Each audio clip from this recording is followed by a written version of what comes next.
Got this news when I was at the gym this morning. Tszyu is now going to face Sebastian Fundora, who was going to fight on the undercard of his fight against Keith Thurman. Thurman has suffered an injury and is out. And Fundora is going to step in. This fight will be for Tszyu's WBO light middleweight world title.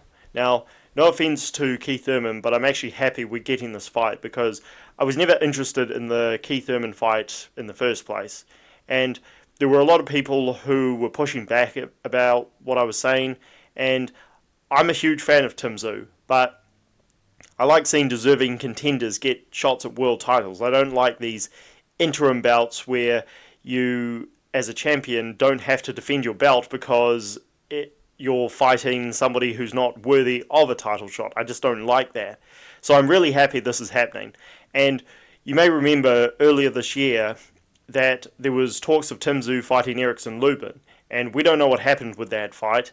We've heard that Lubin asked for too much money and what have you. Who knows? It's just standard negotiations, really. And I was sort of mixed on that fight. I liked it because Lubin is a top 10 contender, but he should have lost his last fight against Jesus Ramos, and I wanted to see Ramos get the title shot, and that would have been just brilliant for Tszyu's resume, taking out an undefeated contender who again beat a veteran in Erickson Lubin, because that's what should have happened. The judges were horrible that night. But it didn't happen, and this fight, it's not the A-plus fight for me, but it's still really good, because Fundora, he has a win over Erickson Lubin. He's the only one aside from Jamel Charlo and unofficially Jesus Ramos to do it. He was undefeated going into his fight against Brian Mendoza, and he was winning that fight. Now, Fundora is coming off a bad knockout loss, so how recovered is he going to be? He's had plenty of time psychologically and physically to recover, but once you get in the ring, it's a whole different ballgame. And Tszyu hits really, really hard, so you wonder how long until Fundora starts seeing glimpses of that knockout loss and starts maybe having flashbacks. We'll wait and see. I don't expect Fundora to put up too much of a fight. I expect him to be competitive, and he does have heart. But it's always frustrating when you see fighters who have so many athletic gifts and they just refuse to use them. Like Fundora's insistence on fighting up close, almost as if he's half the size that he really is just absurd. And again, he's going to want to use that reach against Tszyu, because if you want to get on the inside against Tszyu, you're just asking for trouble. Like Tony Harrison, he wanted to keep this fight at long range, and Tszyu, I think, surprised him with his long range boxing skills.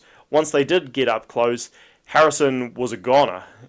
Even against Brian Mendoza, Mendoza hits really hard. He has a really good chin, and yet Tszyu never once looked fazed by Mendoza's up-close boxing skills. So, yeah, I do not expect Sebastian Fundora not only to win, but I don't think he's going to win many rounds, and I do expect Tszyu to knock him out.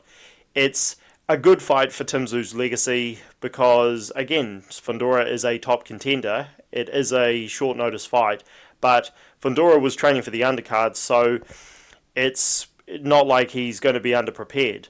And the last thing I'll say is I still hope that the WBC bout is going to be on the line and Sergey Bohachuk will fight somebody else, because the belts need to move on.